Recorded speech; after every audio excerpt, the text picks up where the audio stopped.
Për më shumë se 5 shekuj, Vatikani ka ruajtur mistere që do ta bënin trillimin e Dan Brown të dukej si lotër fëmijësh. Por sot, gjithçka ndryshon. Ajo çfarë po zbuloi nuk janë thjesht letra të vjetra, por dëshmi të fshehura të Galileos, skica të lëna në mur nga Michelangelo në fshehtësi dhe një qytet i të vdekurve i ruajtur në vetë bazilikën e Shën Pjetrit. Pas 500 vitesh heshtjeje, thesaria është e hapur dhe ajo çfarë gjetëm brenda do t'ju lërë të vini në dyshim gjithçka që mendoni se dini për të kaluarën tonë. Imagjinoni këtë. Është një mëngjes i qetë i së martës në vitin 2019. Dr. Elena Marchetti, një arkiviste e Vatikanit që ka kaluar 30 vjet duke ecur nëpër këto salla të shenjta, merr një telefonatë që do t'ia ndryshojë jetën përgjithmonë. Papa Francesku ka marrë një vendim të paprecedent. Arkivat sekrete të vullosura për shekuj më në fund do të hapen për botën. Dr. Marchetti tha: "Më kujtohet se duart më dridheshin. Kishim ndëruar për këtë moment, por kur nuk besuam se do të vinte në jetën tonë. 500 vjet histori thjesht na prisnin." Ajo çfarë Dr. Marchetti dhe ekipi i saj ishin gati të zbulonin, do të dërgonte val shoku nëpër botën akademike.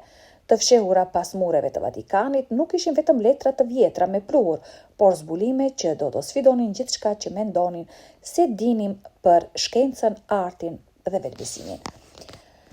Bomba e parë erdhi në formën e pergamenës së zverdhuar, letra personale nga Galileo Galilei, gjatë gjyqit të tij famkeq për herazi në vitet 1600.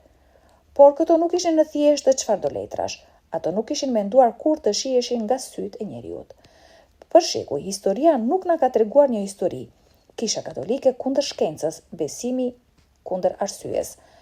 Por korrespondenca e fshehur e Galileos zbuloi diçka shumë më komplekse, shumë më njerëzore. Historiani Dr. James Reynolds, duke lexuar mendimet private të Galileos gjatë gjyqit të tij, ishte si të zbuloj një kapitull të humbur të guximit njerëzor. Ai nuk po luftonte vetëm për shkencën, ai po luftonte për të drejtën për të pyetur, për të mahnitur, për të kërkuar të vërtetën. Në një letër të datuar vetëm javë përpara se të detyrojë të hiqte dorë, Galileo shkroi fjalë që do t'ju thyenin zemrën. "Nuk kam frikë për zbulimet e mia, por për mendjet që nuk do të guxojnë më të ngrenë syt drejt yjeve." Por sekretet e Vatikanit nuk ishin kufizuar vetëm në dokumente. Në vitin 1975, ndërsa kërkonim një dalje të thjeshtë të muzeut, punëtorët bën një zbulim që do të ripërcaktonte historinë e rilindjes përgjithmonë. E fshehur poshtë kishëzave Medici, ndodhej një dhomë e vogël, e haruar dhe mbulese të mureve të saja ishin vizatimet që i bën historianët e artit të qajnë nga gëzimi. Skica nga vetë Michelangelo, të krijuara gjatë periudhës më të rrezikshme të jetës së tij. Restaurusja e artit Maria Santos tha: "Kur pam ato vizatime, mu desh të ulesha. Kjo nuk ishte vetëm histori arti. Ky ishte ditari i Michelangelos i shkruar me thëngjell dhe shkumës në muret e gurta." Viti ishte 1530. Firenze ishte në rrethim. Mjeshtri i madh po fshihej, duke pasur frikë për jetën e tij. Këto skica të përafërta tregonin studime për veprat e tij më të famshme. Versionet e hershme të skulpturave që më vonë do të zbukuronin varet si për vendit të tij të fshehtë. Por ndoshta zbulimi më rënqethës shtrihet pikrisht nën vetë bazilikën e Shën Pjetrit.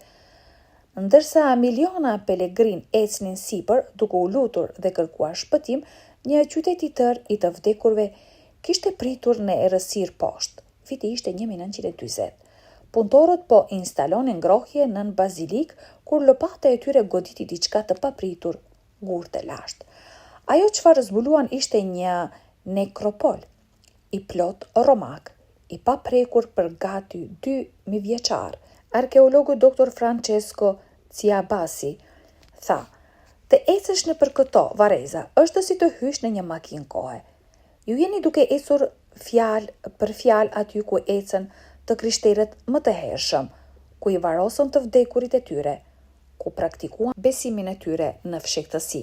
Resht pas reshti, varre shtriheshin në errësirë, muret e tyre të dekoruara me afreske që tregonin historinë e krishterimit të hershëm. Dhe diku midis këtyre gurëve të lashtë, arkeologët besojnë shtrihen mbetjet aktuale të Shëmpjetrit, peshkatarit që u bë themeli i kishës katolike. Thellë brenda Bibliotekës së Vatikanit ndodhet një libër që ka dëshmuar ngritjen dhe rënien e perandorive. Codex Vaticanus, një nga biblat më të vjetra dhe të plota në ekzistencë, e shkruar në shekullin e 4, studiuesja biblike Dr. Sarah Chin tha: "Kur shihni Codexin Vaticanus, ju jeni duke parë ADN-n e krishterimit. Ky nuk është vetëm një libër, është mbijetesa e një ideje përgjatë shekujve të kaosit. Ajo që e bën këtë dorëshkrim edhe më të jashtëzakonshëm është ajo që mungon. Pjesë të dhjatës së re janë të humbura me kalimin e kohës. Por koleksionet e Vatikanit mbajnë surpriza që sfidojnë pritshmëritë. Të fshehura mes relikteve të krishtera dhe kryeveprave të rilindjes janë fytyra nga një botë që i paraprin Krishtit me mijëra vjet. Mumje të lashta egjiptiane. Këto nuk ishin blerje të rastësishme. Në shekullin e 19, Papa Gregori i 16 mori një vendim të guximshëm. Vatikani do të ruante jo vetëm trashëgimin e krishterë, por trashëgimin njerëzore. Egjiptologu Dr. Ahmed Hassan tha: "Kisha ka qenë gjithmonë në lidhje me ruajtjen e të shenjtës, dhe çfarë mund të jetë më e shenjtë se dëshira njerëzore për të kapërcyer vdekjen? Kush janë njerëzit pas këtyre zbulimeve të pabesueshme? Arkivues, restaurues dhe studiues modern, punë e mundimshme. Sistemet e kontrollit të klimës mbajnë kushte të përsosura për dorëshkrime që janë më të vjetra se shumica e kombeve." Dr. Marchetti tha: "Ndonjëherë rizgjuar natën duke menduar për të gjitha dokumentet që nuk do të kem kurrë kohë t'i lexoj.